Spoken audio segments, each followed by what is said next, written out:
تېره ورځ د کندهار ولایت غونډۍ بندر له لارې روسي هېواد ته د مڼو صادرات پیل شو. ننګرهار کې د تازه میوو یو تن تجار افغاني میوو ته د بدیلو سوداګریزو لارو برخه کې د اسلامي امارت د هلو ځلو هرکلی کوي او د هېواد وچو تازه میوو ته له بېلابېلو هېوادونو سره د سوداګریزو لارو د پراخېدو غوښتنه کوي. زه د امارات اسلامي باندې ډېر تشکري کوم چې د نور ملکونو باندې د آسیا د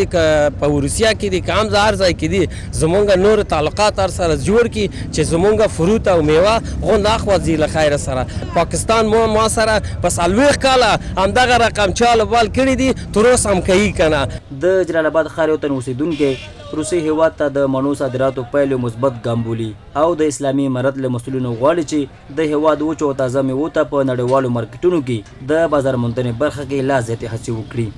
د اسلامي امارت نه موږ ډېره منندوی یو، مننه دې کوو چې پرون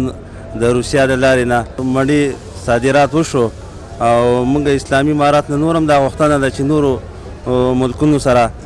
سوداګریزې لارې خلاصې کړي او وطنوال د تاوانونو نه بچ شي او ډیر مالونه نور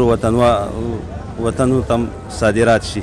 د ننګرهار تازه میوه‌جاتو او سبزیجاتو اتحادیې مرستیال وایي پاکستان هر وخت د افغاني میوو د رسیدو په مهال تر هم پر ذکر خطړي چې له دې سره دواړو لورو سوداګر درانه مالي زیانونه ګوري او له اسلامي امارت غواړي چې افغاني میوه‌جاتو ته غوره بدیلې لارې برابرې کړي. دغه کوم ګام چې اخیستل شوی چې روسیې هېواد ته یا د نورو هېوادونو ته مڼې او نور میوه‌جات صادریږي دا یو ښه اقدام دی او زموږ د خپل دولت نه د اسلامي امارات نه نور هم تقاضا لرو چې دغسې بدیل لارې زموږ تجارانو ته پیدا کړي تر څو چې خپل محصولات نورو